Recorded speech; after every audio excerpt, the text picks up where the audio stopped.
Арыбаңыздар кыргыз элим. Бүгүн сиздер менен метапневмовирус тууралуу кеп кылабыз. Ал куурч респиратордук вирустук инфекция түрлөрүнө кирет. Башкача айтканда, бул жаңы вирус эмес, бул мурдатан эле дүйнө жүзүндө бар болчу.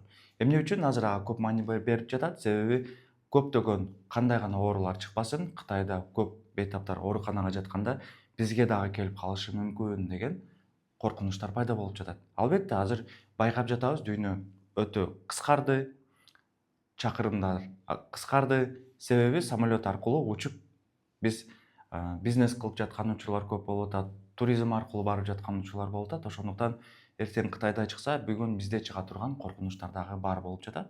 Бирок мен сиздерди коркууну сунуштабайм. Себеби метапневмовирус ошол сасык тумоо, куурч респиратордук вирустук инфекциялардын башка түрлөрүнө окшоп организмде жеңил өтөт. Албетте кээ бирки учурларда бул оор түрдө өтүшү мүмкүн, бирок бул биздин иммунитетибизге гана байланыштуу. Кандай белгилери бар? Биринчи иретте дене табыбыз жогорулайт, денебиз ооруйт, сөөктөр сыздатат, кээ бир бейтаптарда ич өтүүсү дагы байкалат.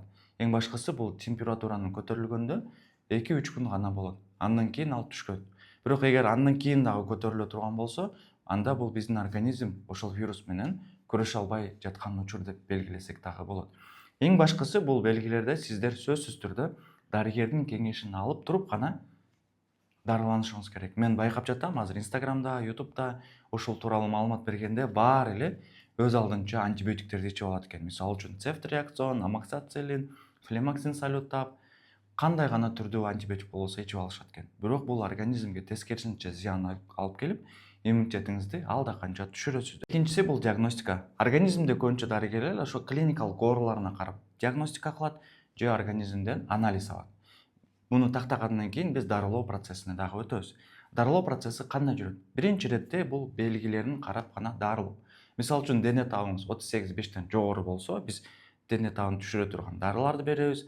Кийин экинчи иретте бактерия оорулары кошула турган болсо, ошондо гана антибиотик беребиз. Эгер ага чейин сиздин дене табыңыз бир калыпта болуп, белгилер аябай мындай слабый болсо, орусча айтканда, анда биз эч кандай дары бербей эле, ошондой эле сасык тумоону же вирустук инфекцияларды дарылагандай эле чайым с малиной, с лимоном, эс алып, ошентип эле үйдө үй шартында дарыланса болот. Бирок ушул дарылоо процессинде мен эмнени байкадым? Эң биринчи иретте дарылоо ооруп жатканда үйдө эс алып жатышыбыз керек. Көпчүлүк кыргыз элибиз, биздикилер көчөгө чыгып эле басып жумуштарында толук жакшы болбой, ошо ооруларын күчөтүп алып жатат. Эгер сизде ошондой белгилер бар болгон болсо, сиз дагы үйдө эс алып, жумушуңуз болсо дагы 3-4 күндүн ичинде жакшы болгондон кийин гана көчөгө жумушка чыгыңыз.